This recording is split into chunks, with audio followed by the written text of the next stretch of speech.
Hello दोस्तों, कैसे हैं आप। उम्मीद करता हूं आप लोग सब अच्छे होंगे। दोस्तों, आज के इस वीडियो में हम एक ऐसे टॉपिक के बारे में बात करेंगे जिसे हम आरक्षण के नाम से जानते हैं। आखिर दोस्तों ये आरक्षण आया कहां से, इसके बारे में आपको हम विस्तार से बताएंगे। तो इसलिए दोस्तों इस जानकारी को पूरा देखने के लिए वीडियो को बिना स्किप किए देखें, तभी आपको पूरी जानकारी मिल पाएगी। थोड़ा वीडियो लंबा भी हो सकता है, लेकिन मेरा आपसे अनुरोध है, अगर आपको स्किप ही करना है तो अब अभी स्किप कर लें, नहीं तो आप पूरा वीडियो देखें, तभी आपको पूरी जानकारी मिल पाएगी। ठीक है दोस्तों, शुरू करते हैं आज के टॉपिक के बारे में बातचीत। जैसा कि आप सभी जानते ही होंगे, डॉक्टर BR अम्बेडकर साहब तमाम तकलीफ़ों, संघर्षों एवं सामाजिक असमानता, छुआछूत आदि का सामना अपने बचपन काल से ही करते आए। जब उनकी शिक्षा पूरी हुई तो उन्होंने समाज में व्याप्त तमाम समस्याओं के बारे में अपनी आवाज़ बुलंद करना शुरू कर दिया। दोस्तों, डॉक्टर अम्बेडकर साहब को सर्वप्रथम अपने समाज की समस्याओं के बारे में ब्रिटिश सरकार के समक्ष रखने का मौका लंदन में आयोजित किए जाने वाले गोल मेज सम्मेलनों के माध्यमों से मिला। ये गोल मेज सम्मेलन वर्ष 1930 से 1932 के बीच आयोजित किए गए। उन्होंने ब्रिटिश सरकार के हुक्मरानों को अवगत कराया कि भारत में हमारे दलित समाज को अधिकारों से वंचित रखा जाता है। उन्हें वर्ण व्यवस्था के तहत उनके कार्य बांट दिए गए हैं। वे ऐसे कार्य करने को मजबूर हैं जिसे कोई भी अपर कास्ट का व्यक्ति करना नहीं चाहता। उन्हें शिक्षा से दूर रखा जाता है। उन्हें मंदिरों में पूजा करने एवं सार्वजनिक कुओं से पानी तक भरने नहीं दिया जाता है।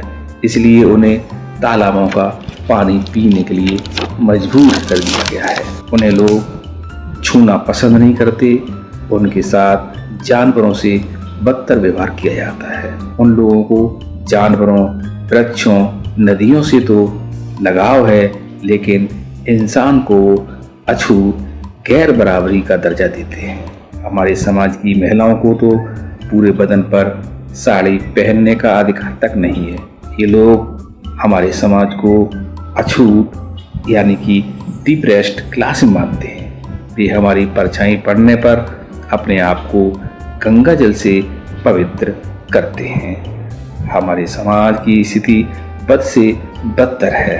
उन्होंने गोल मेज सम्मेलन में यह भी प्रस्ताव रखा कि जिस तरह से भारत देश में मुस्लिमों, सिखों, ईसाइयों को अल्पसंख्यकों का दर्जा प्राप्त है, उसी तरह से दलित समाज को भी हिंदुओं से अलग कर एक अलग वर्ग की तरह इन्हें भी काउंट किया जाए। कई दौर की बातचीत के बाद डॉक्टर अम्बेडकर साहब अपनी बात ब्रिटिश सरकार को समझाने में कामयाब हुए। तब कहीं जाकर ब्रिटिश सरकार के प्राइम मिनिस्टर रैमजे मैकडोनाल्ड ने द्वितीय गोल मेज सम्मेलन में दिनांक 16 अगस्त 1932 को एक कम्युनल अवार्ड यानी कि सांप्रदायिक पंचाट की घोषणा कर दी। इस कम्युनल अवार्ड में दलित शोषित समाज के लिए अलग से अधिकारों का प्रावधान किया गया, जिसके तहत दलित समाज को हिंदू धर्म से अलग काउंट किया गया तथा उन्हें 2 वोट देने का अधिकार एवं पृथक निर्वाचन क्षेत्र की व्यवस्था के तहत उनके तरक्की के लिए तमाम व्यवस्थाएं की गई। यहाँ 2 वोट देने का मतलब ये है कि दलित समाज अपने पहले वोट से अपने समाज का उम्मीदवार चुनेगा, जिसे केवल वे ही वोट करेंगे, ताकि वह चयनित सदस्य उनके समाज का हो और उनके लिए कार्य करे। दूसरे वोट से वो एक समान वर्ग के प्रत्याशी का भी चयन कर सकते हैं। दोस्तों, जब इस समझौते को लागू करने की बात आई तो महात्मा गांधी ने अपने तमाम कांग्रेसी नेताओं के साथ इसका विरोध करना शुरू कर दिया। डॉक्टर अम्बेडकर के खिलाफ दुष्प्रचार शुरू कर दिया गया। अखबारों में डॉक्टर अम्बेडकर के बारे में भ्रामक खबरें छपने लगी। अखबारों में प्रकाशित किया जाने लगा कि डॉक्टर अम्बेडकर ने ब्रिटिश सरकार को गलत तथ्यों से अवगत करवाकर इस तरह का समझौता कर लिया है। इससे देश में खून खराबा, अराजकता, अशांति का माहौल पैदा हो जाएगा। इस तरह से वे देशद्रोह का कार्य कर रहे हैं। वे देश का बंटवारा कराना चाहते हैं और हम ये किसी भी कीमत पर होने नहीं देंगे, चाहे इसके लिए मुझे अपने प्राणों की आहुति क्यों न देनी पड़े।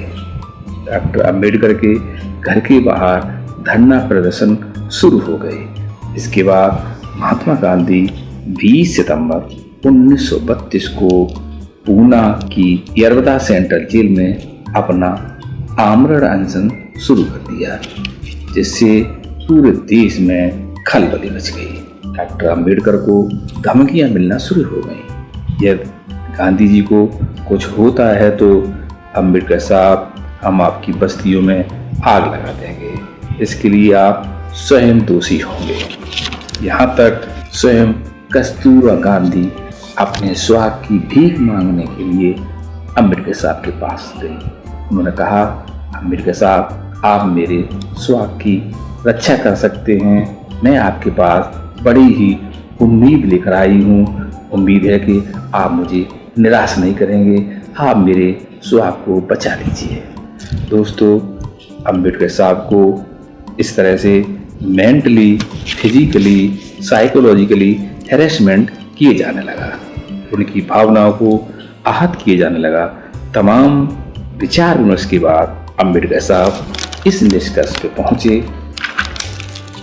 यदि गांधी जी को कुछ हो जाएगा तो ये लोग इसका पूरा दोष मेरे ऊपर मढ़ देंगे तथा मेरे खिलाफ इस दलित शोषित समाज को खिलाफ खड़ा कर देंगे एवं दलितों और शोषितों का जीना दुर्लभ कर देंगे।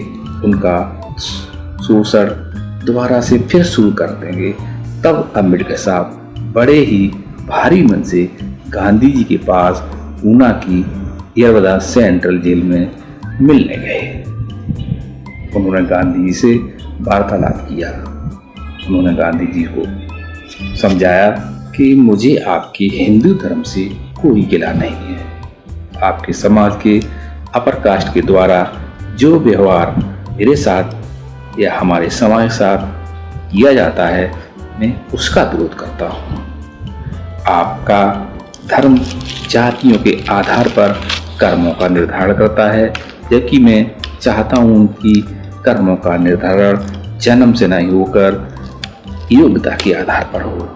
आपका धर्म जात की बात करता है और हम जात तोड़ने की बात करते हैं, हम शिक्षा की बात करते हैं। आपका समाज हमें बराबरी का दर्जा दे, हमें शिक्षा का अधिकार मिले, हमें सार्वजनिक कुओं पर पानी भरने दिया जाए। जब इसकी निराकरण की बारी आई तब आप गांधी जी आमरण अनशन पर बैठ गए हैं। इससे पहले आपने कभी अंग्रेजों के खिलाफ आमरण अनशन क्यों नहीं किया? क्योंकि आप नहीं चाहते हमारा समाज तरक्की करे। गांधी जी, मेरा आपसे अनुरोध है कि आप आमरण अनशन रोक दें, यही देश हित में होगा। गांधी जी बोले, डॉक्टर अम्बेडकर, तुम समझ नहीं रहे हो, ये अंग्रेजों की सोची समझी चाल है। वे हमें बांटकर एक लंबे समय तक हम लोगों पर शासन करना चाहते हैं। अम्बेडकर साहब, आप नहीं जानते हैं, हम आपके समाज के उत्थान के लिए तब से प्रयास कर रहा हूँ जब शायद आपका जन्म भी नहीं हुआ होगा। हम आपकी हरिजन बस्तियों में जाकर रुकते हैं एवं वहाँ जाकर खाना भी खाते हैं। अम्बेडकर साहब बोले, और आपका समाज जो घृणित व्यवहार मेरे साथ करता है, मुझे नीच श्रेणी में रखता है, मेरे कार्य जन्म से ही फिक्स कर दिए गए हैं, मैं घुट घुट कर जीने को मजबूर हूँ। उन्होंने गांधी जी से कहा, आपके हिंदू धर्म की व्यवस्था के आधार पर गांधी जी, आप तो वैश्य समाज में आते हैं, तो आपका काम तो व्यापार करना होना चाहिए, जबकि आप तो बैरिस्ट्री भी करते हैं, आप हे राम का भी जाप करते हैं, रघुपति राघव राम की धुन भी गाते हैं, पूजा पाठ भी करते हैं। तो इस तरह से तो आप धर्म में दी गई व्यवस्था के खिलाफ कार्य कर रहे हैं। यदि किसी के पास क्वालिफिकेशन है तो गांधी जी उसे कोई भी कार्य करने की आज़ादी होनी चाहिए, तभी आपकी जात व्यवस्था खत्म होगी और देश की तरक्की हो सकती है। हम आपकी समाज के शोषण उत्पीड़न को अब और बर्दाश्त नहीं कर सकते। गांधी जी, जहाँ तक मैं समझता हूँ, आप महात्मा ना होकर कुशल सातिर राजनेता हैं, लेकिन गांधी जी पर अम्बेडकर साहब की इन तमाम दलीलों का कोई फर्क नहीं पड़ा और वे अपनी जिद पर अड़े रहे। तब अम्बेडकर साहब ने अपने तमाम दलितों, शोषितों, वंचितों के हितों को दांव पर लगाकर गांधी जी के साथ एक शर्त रखी। उन्होंने कहा, हम एक आपसे शर्त रखते हैं, आप हमारे समाज को बराबरी का दर्जा दें, हमें शिक्षा में आगे बढ़ने का मौका दें, न्यायपालिका हो या विधायिका हो या सरकारी नौकरियां हो, उसमें हमारे समाज के लिए आरक्षण की व्यवस्था की जाए, जिससे हमारा समाज तरक्की कर सके।